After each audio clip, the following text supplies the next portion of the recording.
En République démocratique du Congo, loin du tumulte de la ville de Kinshasa, il existe une petite porte vers les étoiles. Je vous emmène au niveau du centre de lancement de fusées de Mekaunguma. C'est mon petit centre de lancement de fusées. Jean-Patrice Keka est un ingénieur congolais qui, depuis son enfance, a un rêve un peu fou. Construire et faire décoller des fusées depuis sa RDC natale. Un défi d'envergure dans un pays qui porte encore les stigmates de 2 décennies de guerre et dont 70% de la population vit sous le seuil de pauvreté. Pourtant, en 2005, l'ingénieur crée sa société Développement Tous Azimuts, achète un terrain et lance le programme spatial Troposphère. Oh là là!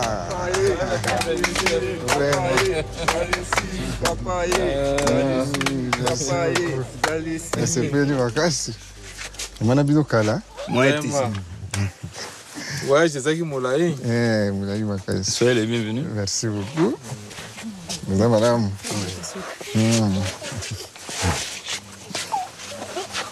Madame Bonne. Merci, papa.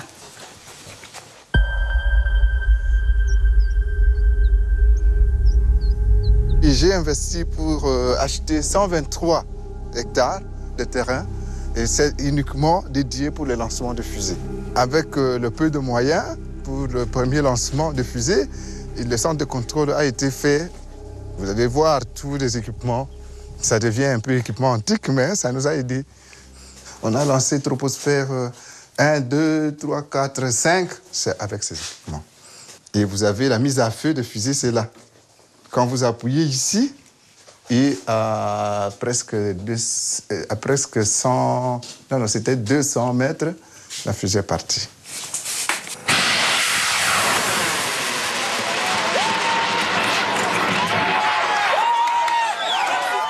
Ça, c'est le vaisseau spatial Pongo, c'est Pongo 1. C'est ce qu'on avait commencé avant. Vous voyez la boîte d'ovomaltine. Et puis nous avons des boîtes de lait en poudre. C'est ça le tout premier vaisseau spatial congolais. Pourquoi pas africain? Parce que ça n'a pas encore existé. Il y a vraiment un film parti qu'on peut acheter s'il y a moyen qu'on en achète. Sinon, on récupère dans des radios, dans des téléviseurs. Et puis les gens qui vendent leurs histoires qu'ils n'utilisent plus. C'est comme ça qu'on est parti. On est parti vraiment du néant.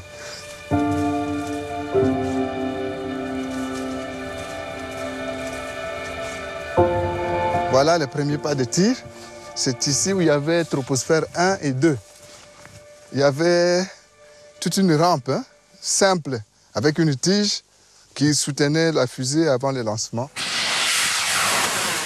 C'était d'abord des fusées d'essai, de test, voir si les mathématiques que nous avons, avec les idées que nous avons en tête, peuvent nous permettre de faire quelque chose qui doit marcher. L'ingénieur veut aujourd'hui plus grand. Sa nouvelle fusée Troposphère 6, composée de 3 étages, sera munie d'une petite navette spatiale qui, à 45 km, se détachera de l'engin avant de regagner le sol. Elle transportera également un satellite d'observation qui sera éjecté à 200 km afin de prendre des photos du Congo vu du ciel. C'est la plus grande fusée envoyée dans l'espace au niveau du continent. C'est la première fusée qui doit dépasser l'atmosphère au niveau du continent.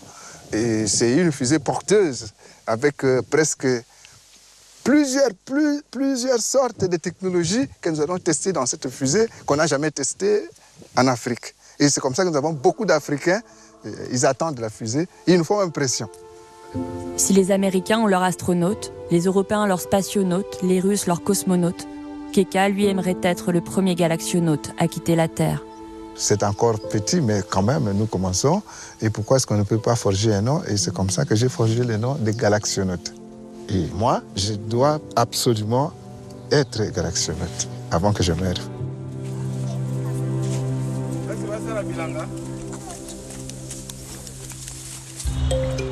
En République démocratique du Congo, il est plus difficile qu'ailleurs de rêver de la conquête spatiale. Dans ce pays où le salaire moyen est de 44 $ par mois, l'accès au savoir n'est pas un droit, mais un sacrifice. Avec un coût de 500 $ par an, les études supérieures sont le privilège de quelques-uns.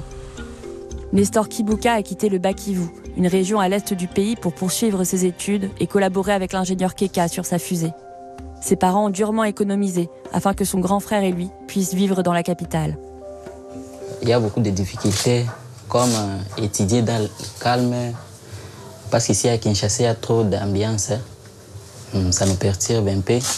Le courant est là par hasard. Souvent, le courant vient ici, chez moi, vers 22h jusqu'à 6h seulement. Pour vivre dans cette petite pièce de 6 mètres carrés, Nestor et son frère doivent honorer un loyer de $200 chaque mois. On vit ici avec mon grand frère. Ici, il y a tout. La cuisine, mes habits, toutes mes affaires. Il y a de casseroles.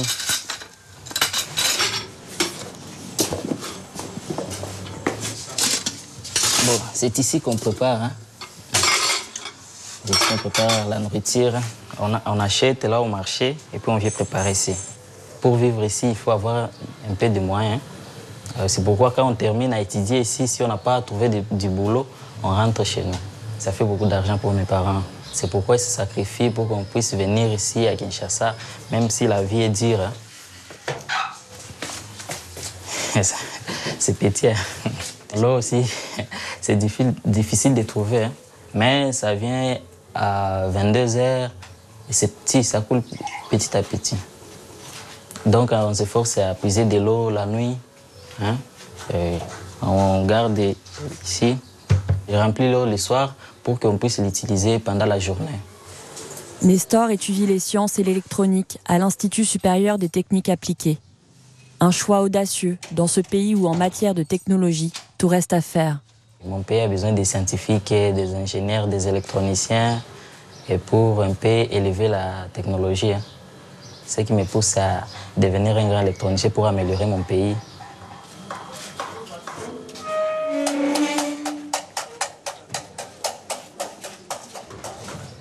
Quand il n'a pas cours, Nestor retrouve son ami Isaac, passionné de sciences et originaire lui aussi de l'est du pays. Oui, je pense que c'est bien. Ensemble, ils se rendent à l'atelier dans lequel l'ingénieur Jean-Patrice Keka a entreposé sa fusée.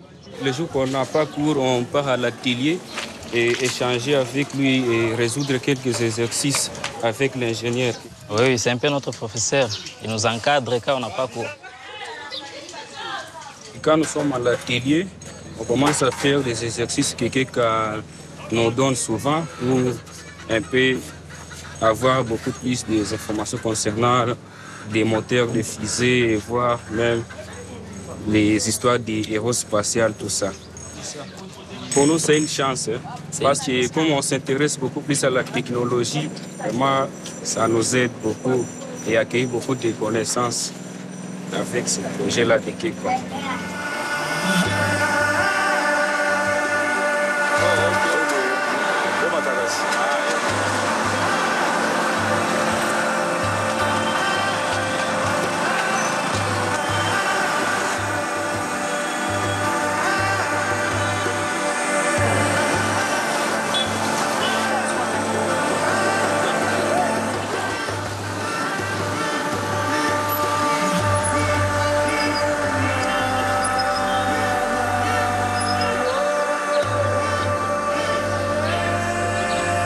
Plusieurs fois par semaine, l'ingénieur Keka et son équipe se rendent dans l'atelier de l'Institut professionnel de la Gombe afin d'améliorer la fusée Troposphère 6. Faite de barils de métal et d'autres matériaux de récupération, cette fusée de 15 mètres de long et de près de 10 tonnes doit atteindre 200 km d'altitude. Une prouesse technologique qui, pour pallier le manque conséquent de moyens, demande beaucoup d'ingéniosité. D'abord, ceci, c'est l'alignement est bon. Non, commençons d'abord ici, par là, la jonction ici. Ok, c'est bon. Correct, ça va. Ici, nous faisons beaucoup plus des études, des calculs pour nous permettre de compenser ce que nous n'avons pas sur le plan matériel. Par exemple, des machines ultramodernes. Mais il faut faire il faut entrer en profondeur dans les calculs pour voir si nous pouvons obtenir ce que nous voulons à la fin. Nous nous battons à gauche, à droite. On arrive là-bas, il faut que l'administration comprenne ce que nous faisons. Nous partons nous-mêmes acheter avec nos propres moyens. C'est comme ça que ça a pris beaucoup de temps. Et heureusement que nous avons été aidés par nos amis suisses qui ont fait des collectes jusqu'à 50 000 francs suisses, ce qui est l'équivalent de 50 000 $. Voilà. Donc là, c'est avec l'argent des amis suisses. Nous cherchons, nous pleurons auprès de nos autorités que les autorités puissent nous donner encore plus de moyens pour qu'on termine et que ce soit encore meilleur. Voilà. Keka a reçu le soutien de Claude-Alain Roten, un microbiologiste suisse de renom, voulant profiter de sa fusée afin de lancer une expérience sur les origines de la vie. Ce sera un travail fou, parce que nous devons mettre la peinture blanche partout. Et puis, nous mettrons des emblèmes, tout ce que vous appelez emblèmes, drapeaux du Congo, tout ce qu'on peut mettre. Nous allons travailler avec nos amis qui mettent de peinture dans les véhicules. On va le faire ensemble. Donc, jeudi, tout le monde doit être ici le matin. Naturellement, moi, j'aime ça. Et quand je raconte avec mon cœur. Et je vois que mes collaborateurs me comprennent très vite. Ils voient même nos petits ici, mon deux, rapidement, parce qu'eux aussi commencent à sentir comme si... Et ils commencent à voir avec moi de la même manière. N'est-ce pas ça? Oui, exactement. C'est compliqué à expliquer, mais c'est ça. Il y a une vibration, nous avons la même vibration. Et ensemble, c'est un flot de gens qui font une grande ossature avec moi. Parce que je suis bien soutenu, c'est comme ça que je me sens fort. Et je sais que ça va bien aller.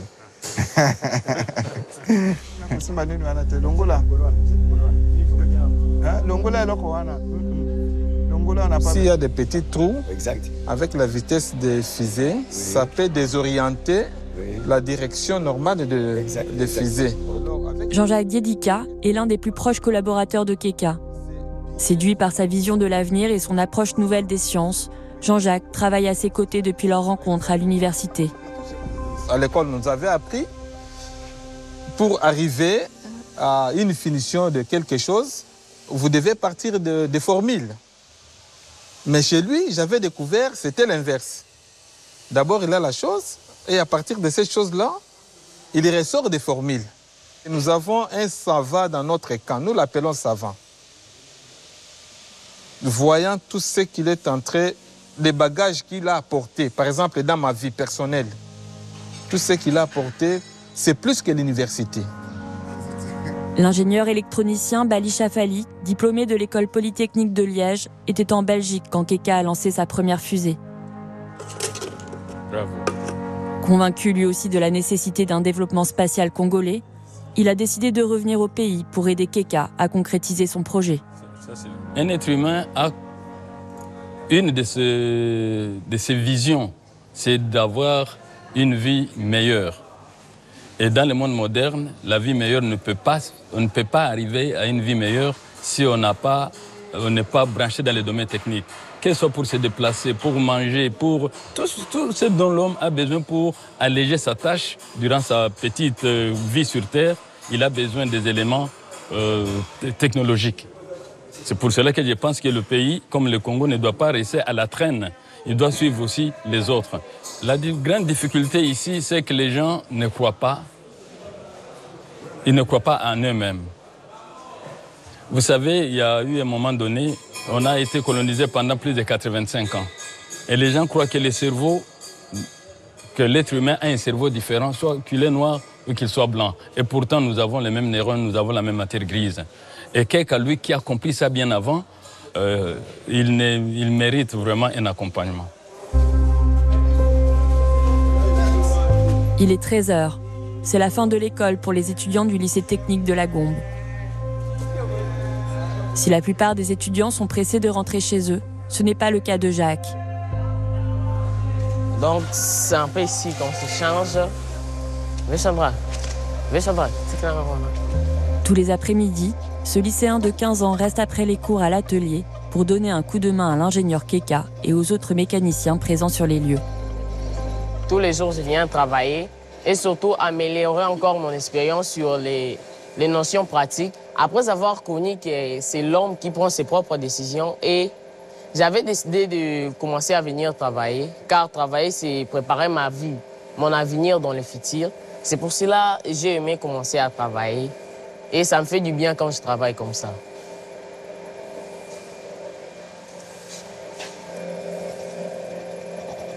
Le professeur Keka, il m'a aidé à penser encore plus loin. En faisant ces fusées, ça m'a envoyé peut-être à faire encore d'autres plus que ce qu'il a fait et à expérimenter encore de nouveaux et des choses. Et mon plus grand désir est encore de voir comment la fusée va monter et je serai vraiment dans la joie. Qu'est-ce que vous faites quoi hein? C'est à partir 66.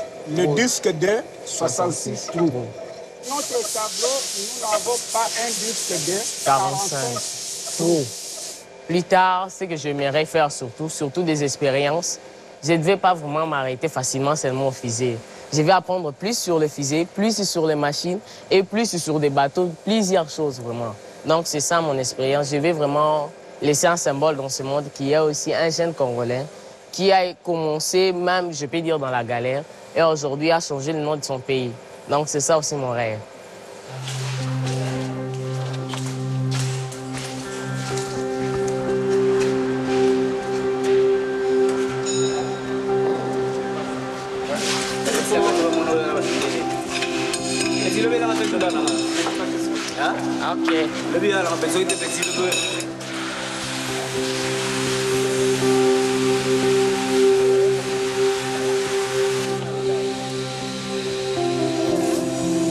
Mon père dit souvent, si on étudie, ce n'est pas pour les autres, mais c'est pour moi-même et c'est pour gagner ma vie et préparer mon avenir. Donc c'est pour cela que je reste souvent à l'atelier travailler.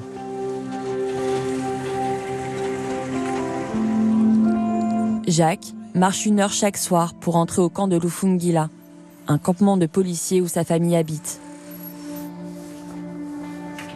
Malgré des revenus modestes, Georges, le père de Jacques, a fait de l'éducation de ses enfants une priorité. Bienvenue chez moi, ici on est dans le salon. Voici c'est mon petit frère Corneille, il est en 3e année à l'électricité. Même école que là où je suis aussi, que je fréquente. Elle c'est ma maman, Mamissa. Elle est commerçante et elle nous soutient dans plusieurs choses. Elle c'est ma grande sœur Cathy Carlos. Elle est maintenant graduée et elle aime trop qu'on appelle Katrina, c'est un peu ça. Et ici, c'est mon papa, Georges Kalonji. Ça, c'est le membre de ma famille. Pour moi, avec mon salaire de policier, scolariser les enfants au niveau de l'université, c'est une casse-tête. C'est un sacrifice. Parce qu'il y a des fois qu'ils vont à l'école sans manger et ils rentrent et qu'ils ne trouvent pas aussi à manger. Hein? Mais on leur paye quand même les études. Et on leur encourage à dire que les études, c'est votre vie. Si vous ne voulez pas étudier, demain, on ne sait pas ce que vous allez devenir. Bon, on se rend compte de ça parce qu'on s'est dit déjà... Moi, déjà, j'ai été félicitée à l'école là où j'étais aux humanités. Quand je disais à mes amis que non, mon papa, il est policier, personne ne croyait. Je dis, on ne gagne pas trop. Mais le moins qu'on a, notre papa nous... s'est dit que non, vaut mieux financer l'éducation des enfants. En voyant déjà ce genre de sacrifices et plusieurs conseils que les papas nous fournissent, ça m'envoie encore à beaucoup travailler. Et ce qui est essentiel pour moi, c'est de gagner aussi ma vie et de faire quelque chose qui pourrait donc faire la fierté de mes parents, de mes frères et sœurs, de ma famille. Donc même la fierté de mes professeurs. Et c'est aussi parmi mes rêves d'être parmi les membres de la NASA, être compté aussi parmi les meilleurs. Donc c'est ça vraiment mes rêves.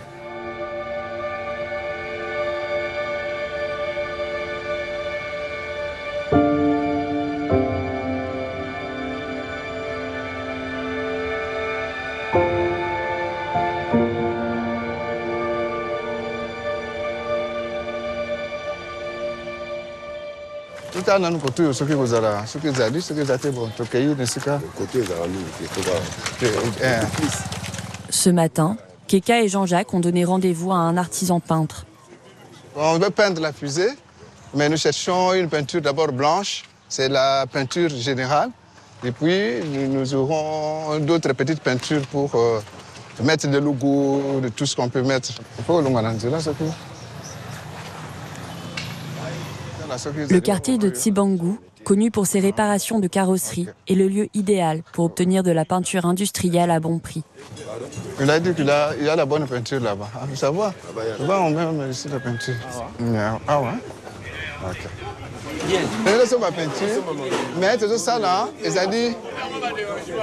Et comme toujours, lorsqu'il parle de son projet de fusée, Keka suscite d'abord de l'étonnement.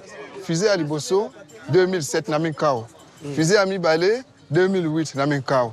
Fusée à Misatou, 2009. Ils expliquent mon projet parce qu'ils doivent quand même comprendre pourquoi est-ce qu'on est ici. Pour leur dire non, non, il n'y a pas que de mauvaises choses au Congo. Vous voyez, les gens viennent de loin pour couvrir ces événements. Ça veut dire qu'au Congo, il y a quand même les têtes qui pensent, qui raisonnent. Voilà, et ils sont contents. Il y a Bissomoro de Sadiango, ils combattent un satellite, ils combattent un pénal, et là on va bien un vaisseau spatial. Les gens sont toujours curieux. Les gens ne croient pas que c'est fait. Mais dès que les gens découvrent, on est en résonance.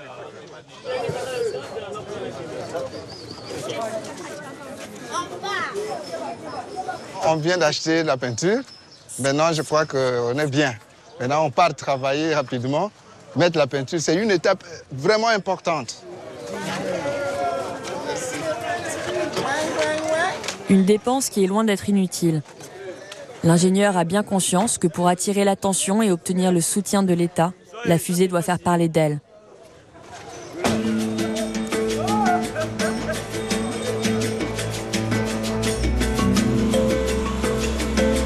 Plus tard dans la journée, tous sont venus prêter main forte à l'ingénieur afin que la fusée soit au plus vite exposée au grand jour.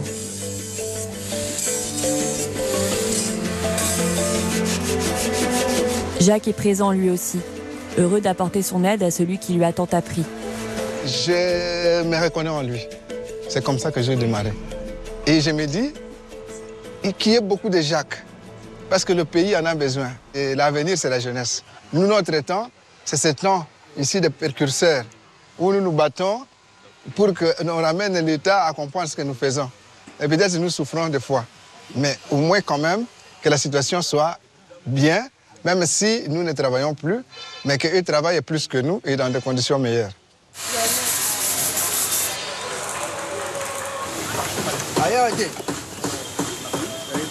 Comme il se donne comme ça, pour moi, vraiment, c'est la joie. Je sais qu'un jour, quand je ne serai plus sous le soleil ici, il y aura quand même des gens qui parleront de nous. Ah oui, nous sommes intéressés qu'à la science, pas aux ambiances. Ça a commencé là-bas, on a commencé par là. Jean-Patrice Keka sait que sa fusée ne concurrencera pas celle de la NASA. Mais c'est grâce à la force de ses convictions qu'il a réussi à donner le goût du savoir et le courage de poursuivre ses rêves à une jeunesse jusqu'alors laissée à l'abandon. Le premier moteur qui est là marche. Dès que le moteur termine le carburant, l'essence, nous coupons, ça se coupe automatiquement. On coupe ça. Et puis l'autre prend. On commence à partir. Voilà. The space is my dream because I want to discover what is in the moon and the space. So one day they can talk about me. Son rêve de devenir astronaute, c'est très difficile d'abord ici dans notre pays parce que le métier spatial ici en République démocratique du Congo, c'est presque impossible. Mais j'ai commencé à avoir l'idée de croire à ça quand j'ai découvert M. Keka Patrick qui a déjà fait un premier pas. Peut-être ça va évoluer, on ne sait pas. Donc je crois à ça. Il leur faudra encore de longs mois de travail et beaucoup de soutien pour que Troposphère 6 décolle vers les étoiles. Il faut rêver. Nous, on ne peut pas nous empêcher de rêver. Et nous voulons aussi être comme les autres, faire comme les autres, chercher à développer notre pays. Et jamais, jamais j'ai été découragé et je serai découragé. Jamais.